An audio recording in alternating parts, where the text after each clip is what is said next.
Bagi Anda yang baru saja bergabung, berikut berita utama kami hari ini. Lepas dari pengawasan orang tua, balita di Ngawi terlindas mobil orang tuanya.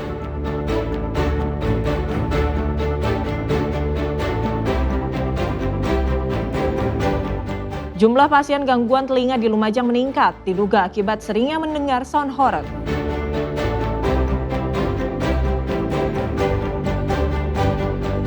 Protes kenaikan pajak yang dianggap berlebihan, warga Jombang bayar pajak dengan uang koin.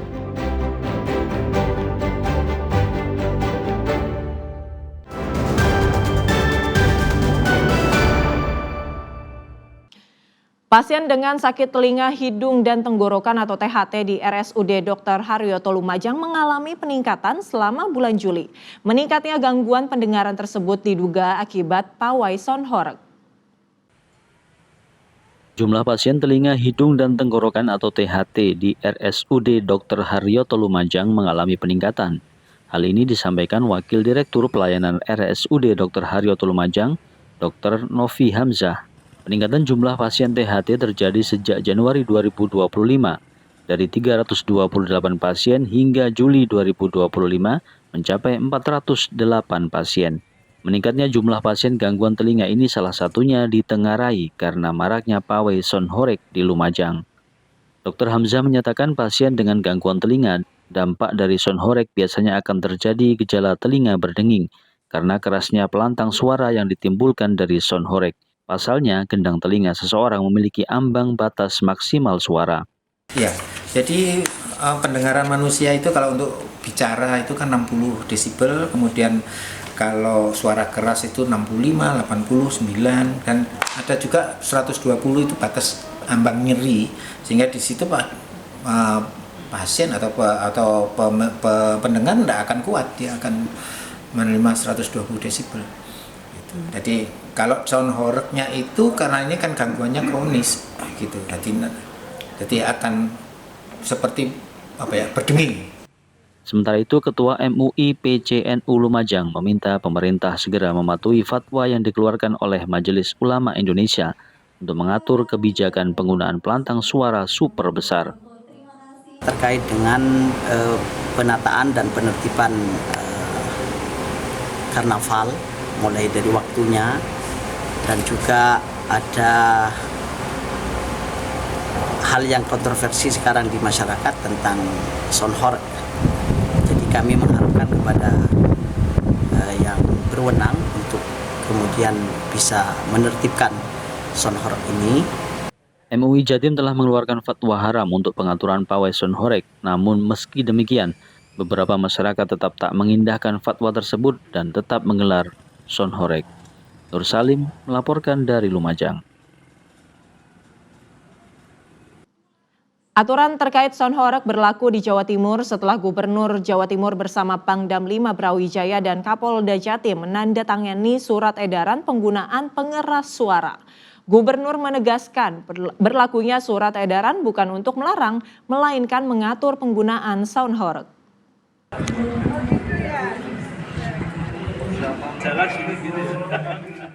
Gubernur Jawa Timur Hovifah Indar Parawansa menegaskan dengan tertibnya surat edaran tersebut bukan untuk melarang sound horeg, melainkan mengatur aktivitas tersebut.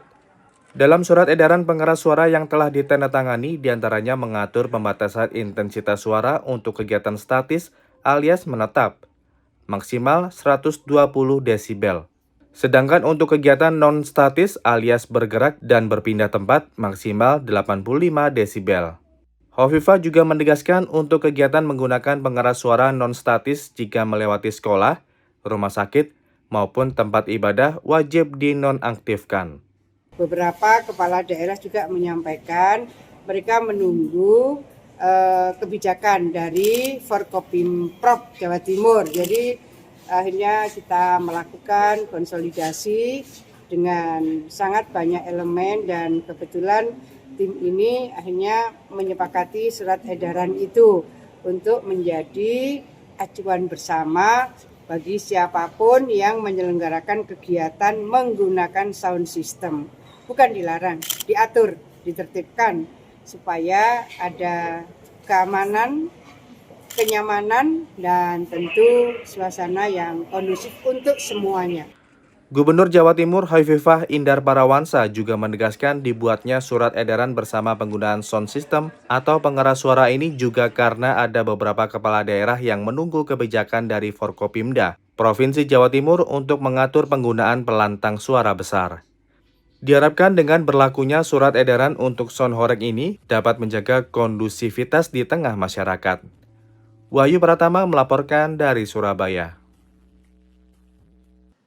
Sebagai bentuk protes atas kenaikan pajak tanah dan bangunan atau PBB, seorang wajib pajak membayar pajak dengan uang koin di kantor Badan Pendapatan Daerah Bapenda Kabupaten Jombang. Wajib pajak sempat bersitegang dengan Kepala Badan Pendapatan Daerah.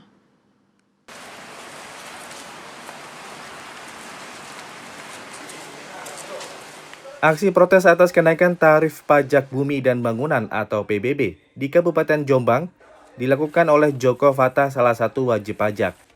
Ia datang ke kantor pajak dengan membawa uang koin yang diletakkan di galon air mineral.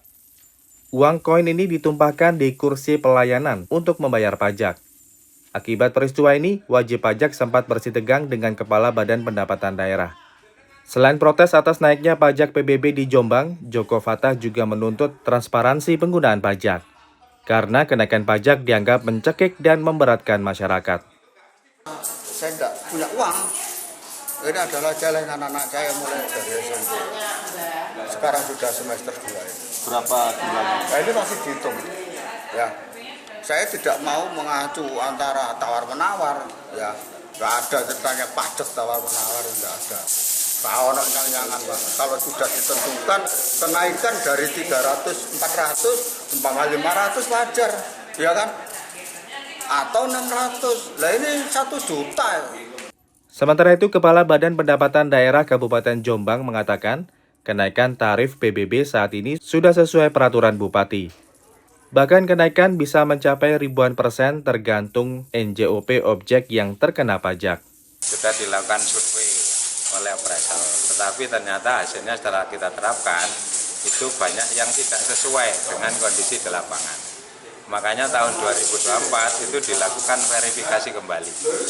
Jadi verifikasi kembali itu untuk melihat kondisi antara data yang diperoleh oleh appraisal dengan kondisi di lapangan. Kenaikan pajak PBB di Jombang mulai terjadi bertahap, mulai tahun 2022 sampai 2024. Tarif besaran kenaikan bervariasi antara Rp1.300.000 sampai Rp1.700.000 tergantung lokasi objek pajak. Dwi Mujiarso melaporkan dari Jombang.